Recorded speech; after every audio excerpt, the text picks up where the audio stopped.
Hello everyone, কেমন আছো সবাই? আজকের ভিডিওটা 2027-এর প্রত্যেকটা স্টুডেন্টের জন্য গুরুত্বপূর্ণ। অনেকে আমাকে কমেন্ট করেছো যে ম্যাম, কেমিস্ট্রি কিভাবে পড়ব, কোন সাবজেক্টে বেশি ফোকাস করব, এনসিইআরটি কতটা গুরুত্বপূর্ণ, শর্ট নোটস বানাবো কি বানাবো না। তাই আজকের ভিডিওতে আমি তোমাদের সঙ্গে শেয়ার করব নিট 27-এর কেমিস্ট্রির কমপ্লিট সাজেশান। আমরা কেমিস্ট্রির তিনটি অংশ, ফিজিক্যাল কেমিস্ট্রি, ইনঅর্গানিক কেমিস্ট্রি আর অর্গানিক কেমিস্ট্রি একদম আলাদাভাবে আলোচনা করব। আর পুরো ভিডিওটা থাকবে মাত্র 5টি পয়েন্টের উপর ভিত্তি করে। এই পয়েন্টগুলো একদম স্কিপ করবে না, কারণ প্রত্যেকটা পয়েন্টই তোমার জন্য গুরুত্বপূর্ণ। নিটে যদি 180-র মধ্যে 180 তুলতে চাও, আমি কিভাবে করেছিলাম, আমি কিভাবে 140 পেয়েছি কেমিস্ট্রিতে, সুতরাং সেটাই আজ শেয়ার করব। 1 নম্বর কি, 5টি পয়েন্টের মধ্যে 1 নম্বর হচ্ছে lecture, note making, question practice, NCERT reading আর রিভিশন। তাহলে আর দেরি না করে চলো শুরু করি। প্রথমেই বলি, welcome back to my YouTube channel. আমি Anisha, Kolkata medical student. Physical chemistry অনেকের কাছে কঠিন লাগে, কিন্তু সঠিক পদ্ধতিতে পড়লে এখান থেকে বেশি নাম্বার আসার সম্ভাবনা থাকে। 1 নম্বর কি, লেকচার। প্রথমেই বলেছিলাম ফিজিক্যাল কেমিস্ট্রির মধ্যে লেকচার ক্লাস লাইভ হোক বা রেকর্ড, শুধু দেখলেই হবে না, প্রতিটা কনসেপ্ট বুঝে পড়তে হবে। প্রতিটা চ্যাপ্টার থেকে 2-3টে কনসেপ্ট বা ফর্মুলা এমনভাবে বুঝে নিও যাতে পরে ভুলে না যাও। তারপরে কি, নোটস। অনেকেই ক্লাসের পুরো নোট কপি করতে ব্যস্ত থাকে, এটা করো না। বরং ক্লাস শেষ হওয়ার পরে 1 থেকে 2 পেজের মধ্যে চ্যাপ্টারের সমস্ত গুরুত্বপূর্ণ ফর্মুলা, শর্টকাট অ্যান্ড কনসেপ্ট লিখে শর্ট নোটস তৈরি করো। রিভিশনের সময় কিন্তু এই শর্ট নোটই তোমার সবচেয়ে বড় অস্ত্র হবে। তারপরে কি, কোশ্চেন প্র্যাকটিস। ফিজিক্যাল কেমিস্ট্রি মানেই নিউমেরিক্যাল, তাই যত বেশি প্র্যাকটিস করবে তত বেশি স্পিড অ্যান্ড অ্যাকিউরেসি বাড়বে। যেখানে তুমি পড়ো সেই কোচিংয়ের ডিপিপি, মডিউলস অ্যান্ড পিভিআরসিআর কোশ্চেন অবশ্যই সলভ করবে। এনসিইআরটি ফিজিক্যাল কেমিস্ট্রিতে থিওরি মুখস্থ করার কোনো দরকার নেই।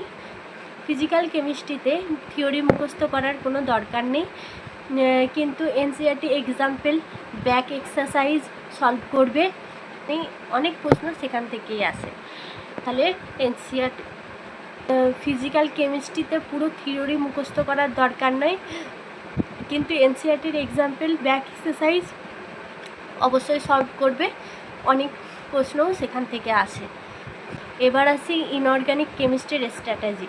অনেকের কাছে এটা বিরক্তকর মনে হয় ইনঅর্গানিক কেমিস্ট্রি, কিন্তু নিটের এখান থেকে সবচেয়ে বেশি ডাইরেক্ট কোশ্চেন আসে। ইনঅর্গানিক কেমিস্ট্রির মধ্যে কি, প্রথমেই কি, টিচার সিলেক্ট। এমন টিচারের লেকচার ফলো করো যিনি সম্পূর্ণ এনসিইআরটি বেস পড়ান। সুতরাং এক্সট্রা টপিক ফলো করে কোনো লাভ হবে না। ইনঅর্গানিকের ক্ষেত্রে এনসিইআরটি রিডিং তুমি কি করবে? ইনঅর্গানিক কেমিস্ট্রির প্রাণ হলো এনসিইআরটি তোমাকে লাইন বাই লাইন পড়তে হবে। প্রতিটা গুরুত্বপূর্ণ টপিক, এনসিইআরটির মধ্যে গুরুত্বপূর্ণ টপিকগুলো তুমি কি করবে? হাইলাইট করবে। কারণ নিটের অনেক স্টেটমেন্ট বেস এবং অ্যাসারশন রিজন কোশ্চেন সরাসরি এনসিইআরটি থেকেই আসে। নোটস, ইনঅর্গানিকের ক্ষেত্রে আলাদা কোনো বড় নোটস তৈরি করার দরকার নেই। এনসিইআরটি থেকেই গুরুত্বপূর্ণ পয়েন্ট লিখে শর্ট নোট তৈরি করবে। কোশ্চেন, প্রতিদিন অন্তত 30 থেকে 50টি কোশ্চেন সলভ করার চেষ্টা করবে। যত বেশি কোশ্চেন সলভ করবে তত ফ্যাক্ট মনে থাকবে বেশি। এবার আসি অর্গানিক কেমিস্ট্রির স্ট্র্যাটেজি। অর্গানিক কেমিস্ট্রির ভয় পাওয়ার কোনো দরকার নেই, এখানে লজিক বুঝলেই সব সহজ। অর্গানিক কেমিস্ট্রির মধ্যে সিকোয়েন্স কী রাখবে? অর্গানিক কেমিস্ট্রি কখনোই এলোমেলোভাবে পড়বে না। টিচার যেভাবে চ্যাপ্টার সিকোয়েন্স ফলো করছেন ঠিক সেভাবেই পড়বে, কারণ প্রতিটা চ্যাপ্টার একে অপরের সাথে সম্পর্ক। প্রতিটা চ্যাপ্টার দেখবে অর্গানিকের ক্ষেত্রে একটার সাথে অন্যটা ঠিক রিলেট আছে বা সম্পর্কে আছে। অর্গানিক কেমিস্ট্রিতে রিয়াকশান মুখস্থ করার চেষ্টা করবে না, বরং মেকানিজম বুঝবে। কেন রিয়াকশান হচ্ছে, কিভাবে রিয়াকশান হচ্ছে, এটা বুঝতে গেলে 1000টা রিয়াকশান সহজ হয়ে যাবে। রিয়াকশান মুখস্থ করার দরকার নেই, বরং মেকানিজম বুঝবে কিভাবে রিয়াকশান হচ্ছে, কেন রিয়াকশান হচ্ছে, এটা বুঝলেই তুমি অনেক রিয়াকশান নিজেই করতে পারবে। অর্গানিক কেমিস্ট্রিতে প্রতিদিন লিখে লিখে রিয়াকশান প্র্যাকটিস করবে, শুধু দেখলেই হবে না, কলম হাতে নিয়ে প্র্যাকটিস করবে। এনসিইআরটির সমস্ত ব্যাক এক্সারসাইজ এবং ইনটেক্স কোশ্চেন সলভ করবে, একটাও বাদ দেবে না। কেমিস্ট্রিতে ভালো নাম্বার আনতে গেলে রিভিশনই সব থেকে বেশি গুরুত্বপূর্ণ। আমি সাজেস্ট করব প্রতিটা চ্যাপ্টার 3 থেকে 4 বার রিভাইজ করবে। যত বেশি রিভাইজ করবে তত বেশি কনসেপ্ট তোমার ডেভেলপ হবে।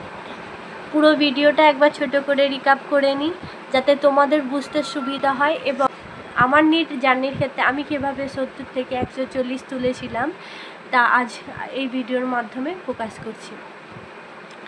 এই স্ট্র্যাটেজি ফলো করেছিলাম। আমার নিট জার্নির ক্ষেত্রে আমি এইসব রুলই ফলো করেছিলাম, সুতরাং তোমাদের আমি এটা একটা ভিডিওর মাধ্যমে বললাম নিটের কেমিস্ট্রিতে। সুতরাং একবার পুরো ভিডিওটা রিক্যাপ করে দিই যাতে তোমাদের বুঝতে সুবিধা হবে। কেমিস্ট্রির মধ্যে 3টি অংশ, ফিজিক্যাল কেমিস্ট্রি, ইনঅর্গানিক কেমিস্ট্রি আর অর্গানিক কেমিস্ট্রি।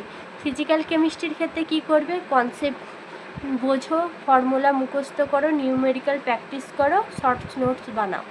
কনসেপ্ট বোঝো, ফর্মুলা মুখস্থ করো, নিউমেরিক্যাল প্র্যাকটিস করো আর শর্টস নোটস বানাও। ইনঅর্গানিক কেমিস্ট্রির ক্ষেত্রে কি, এনসিইআরটি লাইন বাই লাইন পড়ো, হাইলাইট করো, স্টেটমেন্ট বেস কোশ্চেন সলভ করো, প্রতিদিন রিভাইজ করো।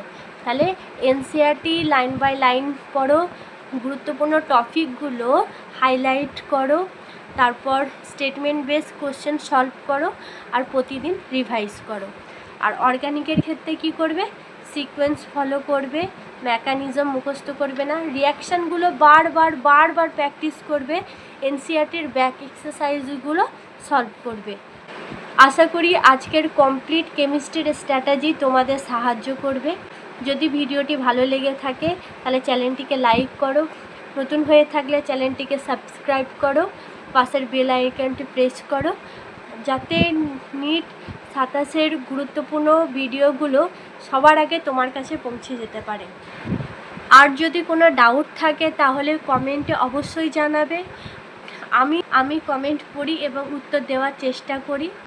ততদিন ভালো করে পড়াশোনা করো, নিজের স্বপ্ন এগিয়ে নিয়ে চলো। Thank you.